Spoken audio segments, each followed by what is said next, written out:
अच्छा, अब next concept पर चलते हैं।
अब ये है, एक प्रॉब्लम है, बहुत स्ट्रॉन्ग प्रॉब्लम है। ये कह रहा है a balloon start rising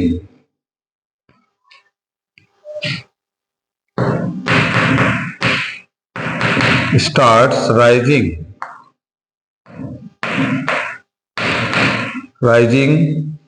from the surface of the earth. The ascension rate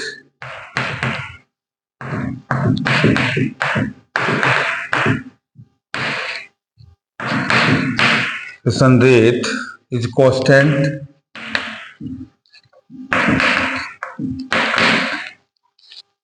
and equal to V naught due to wind the balloon. Due to the wind, the balloon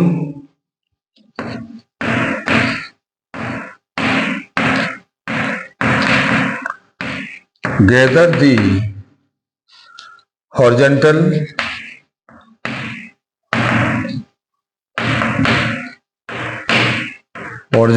velocity, और ये Vx is equal to A Y where A is constant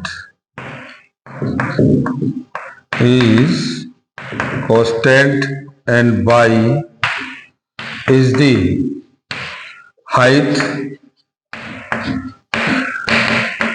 of ascent.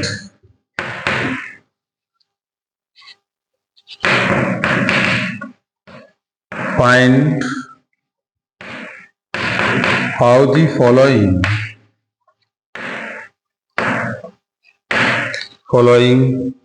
quantity depends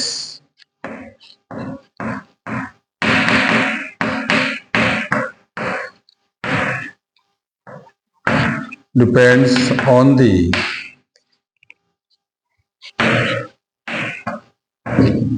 height of ascent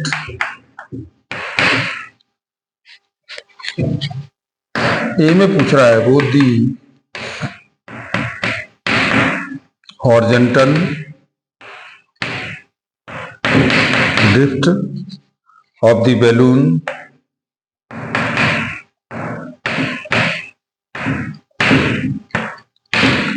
xy, अब b है the total tangential and normal acceleration of the balloon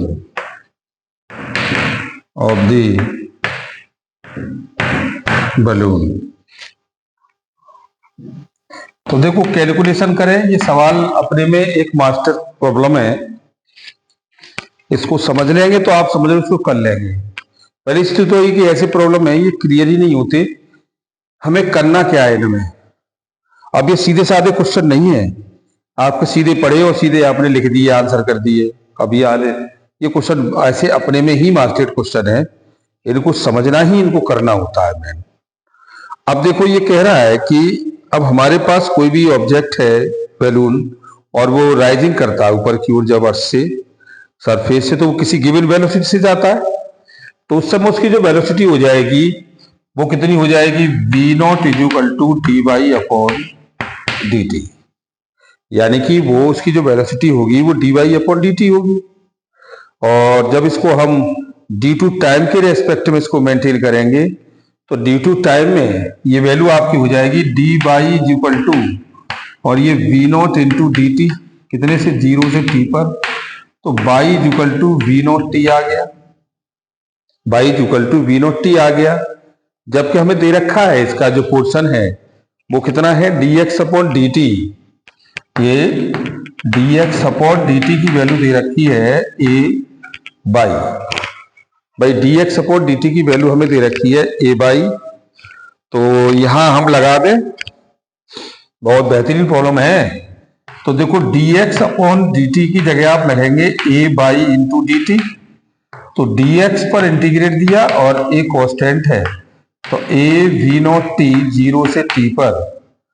तो देखो ये position आ गया कितना कितना 0 से एक्स नॉट पर, तो ये आ गई X naught equal to A V naught T का स्क्वायर अपॉन 2 इंटू 0 से टी, तो ये X naught equal to A V naught T का स्क्वायर बाई 2, यानी कि 1/2 A V naught T square के साथ, भाई X naught equal to 1/2 A V naught T square के साथ। और यहां हमारे पास जो है ये कितना है बाई, तो आप यहाँ t को खत्म कर दें तो t इक्वल टू कितना है पाई अपॉन वी नॉट, तो देखिए X naught equal to 1/2 A V naught, और ये बाई का square upon V naught square, इससे कैंसिल हो गया, तो ये आ गया 1/2 ए बाई का स्क्वायर अपॉन वी नॉट के साथ। तो ये एक प्रोजेक्टाइल इक्वेशन हो गई दोनों के रेस्पेक्ट में। अब इसके बाद हम आते हैं दूसरा कंपोनेंट क्या कहता है, the total tangential of normal acceleration of the volume. अब उसका बैलून का एक्सेलरेशन निकाल लीजिएगा। तो देखो बी बाई पर हमारे पास बी नोट है, भाई बी ए बी बाई, हाँ B Y equal to B naught, और बी एक्स इक्वल टू आपके पास हो जाएगा कितना ए बाई, ये दे रखा है V X equal to A Y. तो रिजल्टेंट हम जब भी बी निकालेंगे तो ये बी एक्स आई और ये बी बाई जे, तो इसका मॉड हम लेंगे तो अंडर रूट ये आपका हो जाएगा ए बाई का whole square plus V naught square, और टेन अल्फा की वैल्यू हम निकालेंगे तो ये B Y upon B X के साथ, तो ये B naught upon A Y, तो अल्फा इक्वल टू आपका आ गया टेन इनवर्स, और ये we naught upon A Y के साथ। और अब हमें इसका एक्सेलरेशन निकालना है, तो एक्सेलरेशन हमारे पास कितना हो जाएगा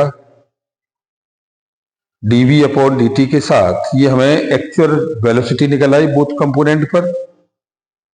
अब हमें एक्सेलरेशन निकालना है तो हम इनका डिफरेंशियल कर दें दोनों का अलग अलग केसों में, तो शायद हमें कुछ मिल जाएगा। तो जस्टिफाई हमने इसको किया तो ये हमारे पास है dv अपॉन dt, तो एक्सेलरेशन हमें मिलेगा दो, एक x पर और एक y पर। तो हमने इसका एक्सेलरेशन निकाल लिया, तो भैया इसका तो हो गया D B Y upon D T, is equal to 0 है। D V Y is equal to we naught is equal to 0 Y पर, हाँ बाई पर 0 हो गया, और x पर आपका हो जाएगा d by upon D t, हाँ, और d v x upon D T is equal to a, और ये d Y upon D t, और d Y upon D t आपका हो गया कितना, ये यहां से वी नॉट, ये दे रखी है एक, ये टी इज इक्वल टू ये वाला, तो ये we naught is equal to आपका है बाई अपॉन टी, तो इसका वैल्यू हो गया ये कितना, ए वी नॉट के साथ, तो ये तो आपका हो गया ओमेगा एक्स, और ये हो गया ओमेगा बाई, और ये ओमेगा एक्स के साथ, तो रिजल्टेंट आपका हो गया आपका omega X square omega Y का स्क्वायर इज इक्वल टू, और ये ओमेगा एक्स कितना, A V naught square plus 0, तो omega is equal to A V naught के साथ।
ठीक, आगे फिर हम इसको और कंज्यूम करते हैं एक नए प्रॉब्लम के साथ, समझ लीजिएगा एक बार और, तो उसको रेज करें।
कि जाते आगे रीन नहीं है,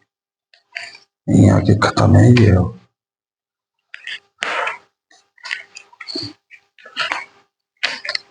अच्छा, अब नेक्स्ट आ गया एक प्रॉब्लम और, ये कह रहा है the distance x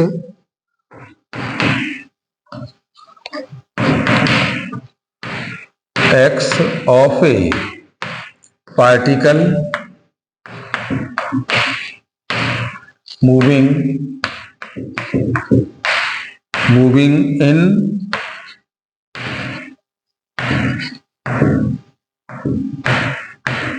dimension under the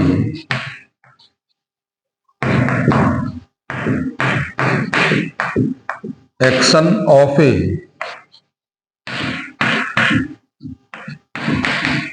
constant force is related to time t by the equation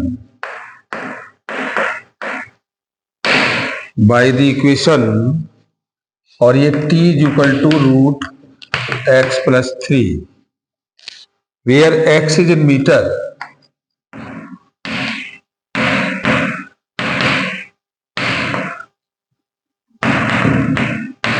and time t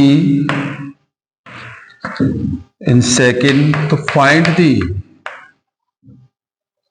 displacement and velocity is 0. ये कह रहा है डिस्प्लेसमेंट पूछ रहा है वो किस पर, जब उसकी वेलोसिटी 0 होती है। तो देखो भाई हम इसको ऐसे लेते हैं t minus T equal to root X plus 3, इसको इधर ले गए t minus 3 equal to root X और इसका बोथ स्क्वायर कर दिया, तो बोथ स्क्वायर तो ये आ गया आपका x is equal to T minus 3 का होल स्क्वायर, तो ये t का स्क्वायर माइनस के 60 प्लस 9, टी का स्क्वायर माइनस के 60 प्लस 9 और इसका हमने डिफरेंशियल कर दिया t के रेस्पेक्ट में, तो dx अपॉन dt और ये 2t minus 6 dt upon dt plus 0, तो ये 0 इज इक्वल टू आपका 2t माइनस के 6, तो ये वैल्यू आपकी आ गई 2t इज इक्वल टू 6 के साथ, तो t इज इक्वल टू 6/2 3 जा, तो t इज इक्वल टू 3 के साथ, t इज इक्वल टू 3 के साथ। अब t is equal to 3 second मिल गया, तो अब वो उस पर डिस्प्लेसमेंट पूछ रहा है वो, तो फाइंड द डिस्प्लेसमेंट कितना हो जाएगा। तो देखो ये आपकी वैल्यू हो गई x is equal to T का स्क्वायर माइनस के 60 प्लस 9, तो x इज इक्वल टू 9 और 6 इंटू 3 प्लस 9, तो ये 6 3 जा 18, तो भाई ये आपका आ गया डिस्प्लेसमेंट भी 0 हो गया इसका, मैं समझ रहा हूं इसका 18 माइनस के 18, तो डिस्प्लेसमेंट भी 0 हो गया, तो आप कह सकते हो कि v 0 तो डिस्प्लेसमेंट भी 0 हो गया। वो यही पूछ रहा है find the displacement and velocity is 0 where x is t metre and t in second, तो find the displacement and velocity कब, जब बॉडी का कांस्टेंट फोर्स हो जाता है, जब कांस्टेंट फोर्स हो जाएगा तो ऐसे केस में हमारे पास जो वेलोसिटी है डी टू टाइम के रेस्पेक्ट में वो कांस्टेंट हो जाएगी, यानी कि v हमारे पास कैसा हो जाएगा, ये कांस्टेंट हो जाएगा, ये कांस्टेंट हो जाएगा उस केस में, तो dx अपॉन dt के साथ तो आप इसे निकाल सकते हो।